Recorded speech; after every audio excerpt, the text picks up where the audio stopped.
Price Lord. கர்த்தர் மையப்படட்டும். இந்த புதிய நாளிலே உங்களை சந்திப்பதிலே மிகுந்த மகிழ்ச்சி அடைகிறோம். கர்த்தர் தாமே மட்டுமா நம்மை தாங்கி நடத்தி கொண்டு வருகிறார்.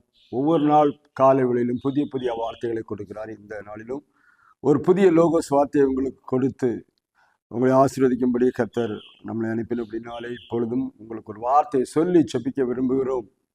தேவனுடைய பாதுகாப்பு நம்மோடு இருக்கிறதுக்காக கர்த்தருக்கு நன்றி சொல்லலாம். இந்த நாளிலும் கூட உங்களுக்கு அவர் வசனம் ஏசாயா புஸ்தகம் 61ஆம் அதிகாரம் 7ஆம் வசனத்தின் முதல் பகுதி. ஏசாயா 61:7ஆம் வசனம். இங்க என்ன சொல்லப்பட்டிருக்கிறது பாருங்க. உங்கள் வெட்கத்துக்கு பதிலாக இரட்டத்தனியாய் பலன் வரும், உங்கள் வெட்கத்துக்கு பதிலாக இரட்டத்தனியான பலனே வரும் என்று சொல்லி இஸ்ரவேல் ஜனங்களுக்கு ஆண்டவர் ஏசாயா தீர்க்கதரிசி சொல்லுகிறார். அருமையானவர்களே, ஒவ்வொரு ஆசீர்வாதம் பாருங்க, வெட்கத்துக்கு பதிலாக உங்களுக்கு இரட்டத்தனியான ஆசீர்வாதம் வரும் என்று சொல்லி இஸ்ரவேல் ஜனங்களை குறித்து நாம் பார்க்கும்போது அவர்கள் அநேக இடங்களிலே வெட்கப்பட்டார்கள், அநேக இடங்களில் தோற்கடிக்கப்பட்டார்கள், அநேக இடங்களிலே சிறைக்காக கொண்டு போகப்பட்டார்கள்.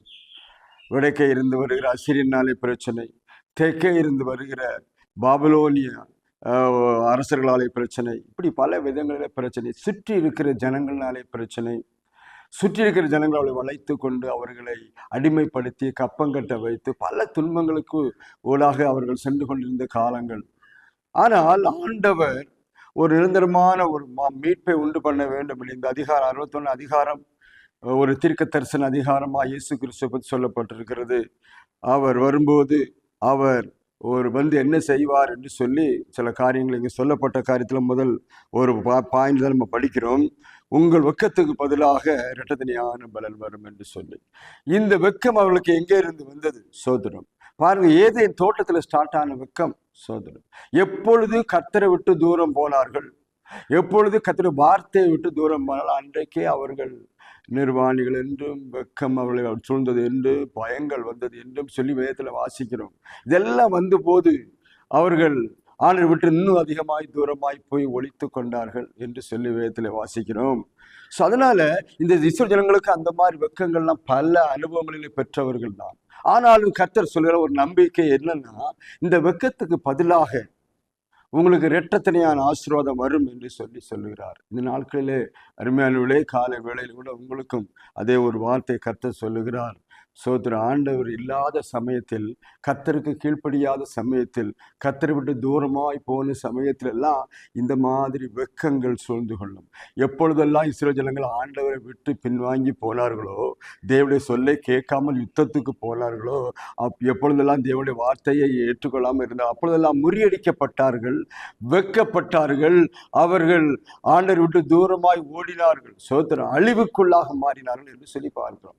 இந்த நாளிலே ஆண்டவர் மறுபடியும் அவர்களோடு சொல்லும்போது இதெல்லாம் மாறதுக்கு ஒரு சான்ஸ் வந்திருக்குது.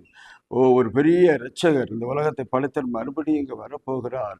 சோதர் உங்க மூலமா அவர் உங்களுடைய சந்தையில வந்து பிறக்க போகிறார். அப்படி வரும்போது உங்க வெட்கத்துக்கு, உங்க பிரச்சனைக்கு, உங்க கண்ணீருக்கு எல்லாத்தையும் ஒரு விடுதலை உண்டாகும், இரட்டத்தனியான ஆசீர்வாதம் வரும் என்று சொல்கிறார். அதை அவர்கள் நம்பினார்கள், சோதரம் நம்பினார்கள்.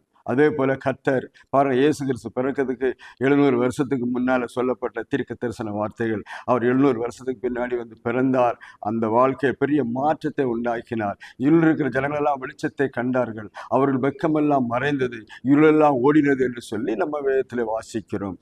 இந்த நாளிலும் பாருங்க, நம்மை பார்த்து கர்த்தர் காலையில் என்ன சொல்லுவார்? உங்க வெட்கத்துக்கு பதிலாக அந்த அன்றைக்கு மாமிசத்தின்படி இஸ்ரவேலர்களுக்கு சொன்ன வார்த்தை இன்றைக்கு ஆவிக்குரியபடி இஸ்ரவேலருக்கு நமக்கும் அது பொருத்தமாக இருக்குது. ஏனென்றால் அந்த இயேசு கிறிஸ்துவின் மூலமாக தான் உலகத்திலே ஆசீர்வாதம் வந்தது. ஒரே மனுஷனுடைய கீழ்ப்படியாமையினாலே, ஒரே ஒரு மனுஷனுடைய கீழ்ப்படியாமையினாலே வெட்கமும் ஒரு பயங்கரமான பயமும் திகிலும் வேதனையும் உலகத்தில் எப்படி வந்ததோ, அதே போல ஒரே மனிதனுடைய கீழ்ப்படிதல்னாலே, அதாவது இயேசு கிறிஸ்துவின் கீழ்ப்படிதல்னாலே எல்லாவற்றுக்கும் விடுதலையும் வந்தது. அதனால தாங்க சொல்லப்பட்டிருக்கு, உங்க வெட்கத்துக்கு பதிலாக இரட்டத்தனியான பலனை கர்த்தர் கொடுக்கும்படி இந்த கால வேளையில வந்திருக்கிறார். ஒருவேளை அருமையானவர்களே, உங்க பிசினஸ்ல லாஸ் ஆயிட்டு பணத்தை போட்டு எடுக்க முடியாம எப்படி ஆகிலும் அதுல இருந்து ஒரு டெவலப் ஆயிடுவேன்னு சொல்லி நம்பிக்கையில நீங்க இறங்கினீங்க. ஆனால் சில காரணங்களால, சில பிரச்சனைகளால அது லாஸா போச்சு, வெட்கம் வந்தது. குடும்பத்துல தேவைகள் நீங்கள் சந்திக்க முடியாதனால பயங்கரமான வெட்கங்கள் வந்தது. உங்களுடைய சொந்த பந்தங்களுக்கு முன்பாக நீங்கள் வெட்கப்பட்டு நின்ற காலங்கள் உண்டு. இப்படி பலவிதமான சூழ்நிலையிலே நீங்கள் வெட்கப்பட்டு கொண்டிருக்கலாம். வேலையில் சரியான காரியங்கள் நடக்கவில்லை. பிசினஸ்ல அடிக்க மேல அடி வாங்கினது, குடும்பத்துல நிம்மதி இல்லை, பிள்ளைகள் கீழ்ப்படிவதில்லை. இப்படியெல்லாம் பார்க்கும்போது உங்கள் பிள்ளைகளால குடும்பத்தில் மற்ற பிள்ளைகள் மத்தியில் மற்ற குடும்ப பக்கத்து வீடு மத்தியில் வெட்கத்தோடு நின்று கொண்டிருந்த சூழ்நிலை இருக்கலாம். கர்த்தர் சொல்லுகிறார், உங்க வெட்கத்துக்கு பதிலாக இரட்டத்தனையான ஆசீர்வாதத்தை கர்த்தர் கொடுக்க இந்த காலை வேளையில வந்திருக்கிறார். நீங்கள் பெற்றுக்கொள்ள ரெடியா இருக்கிறீர்களா? அதற்கு என்ன வேண்டும்? அந்த வெட்கம் நீங்கிறதுக்கு என்ன வேணும்னா அந்த இரட்சகர் சோதரம், அந்த இரட்சகர் உங்களை மீட்டுக்கொண்டு வருகிறவருடைய வார்த்தையை நம்ம கேட்க வேண்டும். சோதரம், அவருடைய வார்த்தையின்படி நடக்க வேண்டும். பாருங்க, இயேசு கிறிஸ்து இந்த உலகத்துக்கு வந்தபோதுதான் சமாதானம் வந்தது. அவர் வந்தபோது நிம்மதி வந்தது, ஆசீர்வாதம் வந்தது. பாருங்க, ஒரு மனுஷனுடைய ஆசீர்வாதம் இயேசு கிறிஸ்து அறிவிலே இருக்கிறது. இயேசு கிறிஸ்துவை நீ அறிந்து கொண்டால் உன் ஆசீர்வாதம் உனக்கு தேடி வரும். சோத்திரம். இன்னைக்கு வேற வழிகளெல்லாம் ஆசீர்வாதத்தை பெற நினைக்கிறார்கள். ஆனால் உண்மையான ஆசீர்வாதம் அந்த வெட்கத்துக்கு பதிலாக பாருங்க, யோபு சொல்லுகிறார். சோத்திரம், அவன் படாத வெட்கமா? ஆனால் அந்த வெட்கத்துக்கு பதில் ரெட்டத்தனியான ஆசீர்வாதம் யோபுக்கு வந்ததா இல்லையா? யோசனை பண்ணி பாருங்க. ரெட்டிப்பான ஆசீர்வாதத்தை யோபு பெற்றுக்கொண்டது உண்மையானால் இன்றைக்கும் அருமையானவர்களே, உங்க வாழ்க்கையில ஒரு இரட்டத்தனையான ஆசீர்வாதத்தை பெற்றுக்கொள்ள அந்த ஆண்டவரை நீங்கள் நம்புங்க, விசுவாசிங்க. நீர் எந்த அளவுக்கு பாருங்க, இஸ்ரவேலர்கள் எந்த அளவுக்கு கஷ்டப்பட்டாலும் அந்த அளவுக்கு அவர்களை கர்த்தர் ஆசீர்வதித்தார்.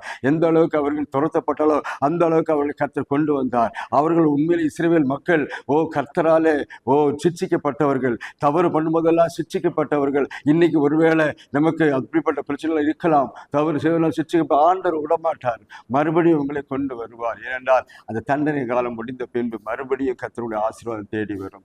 இந்த நாட்கள் அருமையானவர்களே, உங்க வாழ்க்கையில் இரட்டத்தனையான ஆசீர்வாதம் வேணுமா? படிப்புல பிள்ளைகள் ஃபெயில் ஆயிட்டாங்க, என்ன பண்ணனே தெரியல. ஐயோ, எத்தனை டியூஷன், என்னெல்லாம் பண்ண, ஒன்றும் இல்லை, ஒன்றும் படிப்பு ஏறல. மற்றும் தலைக்குனிவு, பிள்ளைகள் போல ஃபெயில் ஆயிட்டாங்கன்னு தலைக்குனிவு. பயப்படாதீங்க, கர்த்தர் இரட்டத்தனையாய் கொண்டு வருகிற ஆண்டவர். கர்த்தரை நம்பினால், ஆண்டவருடைய வசனத்தை நீ பிடித்து கொண்டால், கர்த்தருடைய வார்த்தையை கீழ்ப்படிந்தால் உங்களுக்கு மறுபடியும் ஆசீர்வாதம். ஒருவேளை தேவனுடைய வார்த்தையை கீழ்ப்படியாமல் போன ஆதாம் ஏவாள் மூலமாய் உலகத்தில் பாவம் வந்திருந்தாலும், அந்த ஒரு மனுஷனுடைய கீழ்ப்படியாமலே உலகம் புள்ள பாவத்தில் நிறைந்திருந்தாலும், ஒரே மனுஷன் கீழ்ப்படியும்படியா இயேசு கிறிஸ்து இரட்சகர் ஒரு ஆட்டுக்குட்டி, ஒரு குற்றம் செய்யாத பாவம் இல்லாத ஆட்டுக்குட்டி உலகத்திலே வந்து நமக்கு அடைக்கப்பட்டபடினாலே நமக்கு இரட்டத்தனையான ஆசீர்வாதத்தை மீண்டும் பெற்று தந்தது. இந்த நாளிலே உங்க வாழ்க்கையில பிரச்சனையா, கஷ்டமா, கண்ணீரா, வேதனையா, என் வாழ்க்கையில நிம்மதி இல்லையே, ஒரு நாளும் வீட்டில் சமாதானம் இல்லை, எப்ப பார்த்தாலும் சண்டை, பிள்ளைகளுக்கு சண்டை, புருஷன் மனைவிக்கு சண்டை, சொந்தக்காரர்கள் பிரச்சனைகள், கடைக்காரன் பிரச்சனைகள், எப்பக்கம் நெருக்கப்பட்டு கொண்டிருக்கிறீர்களோ கவலைப்படாது. இந்த காலையில் கர்த்தர் சொல்கிறார், இரட்டத்தனையான ஆசீர்வாதம் உங்களுக்கு வரும். அந்த ஆசீர்வாதத்தை பெற்றுக்கொள்ள வரீங்களா? கர்த்தர் உங்களை ஆசீர்வதிப்பாராக. நான் உங்களுக்கு செபித்து முடிக்கிறேன். பிதாவே, உங்களுக்கு நன்றி. இயேசுவின் நாமத்தினாலே ஒரு இரட்டத்தனையான ஆசீர்வாதம் இந்த வசனத்தை கேட்கிற ஜனங்களுக்கு இந்த காலையில் உண்டாகும்படி செபிக்கிறேன். எல்லா தடைகளையும் மாற்றும் இயேசுவே. ஆண்டவரே, நீர் அற்புதங்களை செய்கிறது என்பதை அறிந்து கொள்ளட்டும் ஐயா. அந்த ஆசீர்வாதம் மூலமாய் வருகிறது. இயேசுவை நம்புறது மூலமாய், விசுவாசிக்கிற மூலம் வருகிறது அறிந்து கொண்டு இந்த காலையில் செயல்பட உதவி செய்யுங்க. கர்த்தர் நம்மளோ செழிப்பார்கள், வெட்கப்படுத்தி போகமாட்டா சொல்லப்பட்ட வசனத்தின்படி அந்த ஒரு இரட்டத்தனையான ஆசீர்வாதத்தை பெற்றுக்கொள்ளட்டும். இரட்டத்தனையான வெட்கத்துக்கு பதிலாக இரட்டத்தனையான ஆசீர்வாதங்கள் வந்து சேர உதவி செய்யும். கிருபைக்குள் மறை தாழ்த்து இயேசு நாம் ஜெபிக்கிறோம் பிதாவே, ஆமென். கர்த்தர் உங்களை ஆசீர்வதிப்பாராக. ஒப்புக்கொடுங்கள், கர்த்தரை நம்பி ஒப்புக்கொடுங்க. காலையில் கர்த்தரோடு பேசுங்க. ஆண்டவரே, எனக்கு அப்படிப்பட்ட காரியம் வரட்டும்னு சொல்லுங்க. அது இயேசு கிறிஸ்து மூலமாக உங்களுக்கு இன்றைக்கு ஆகும். கர்த்தர் அப்படி செய்வாராக. தொடர்ந்து வசனங்களை கேளுங்க, மற்றவர்களுக்கு சொல்லுங்க. இன்னும் ஒரு லோக சுவாத்தின் மூலமாய் உங்களை சந்திக்கும் வரையிலும் கர்த்தர் எல்லாரையும் ஆசீர்வதிப்பாராக. ஆமென்.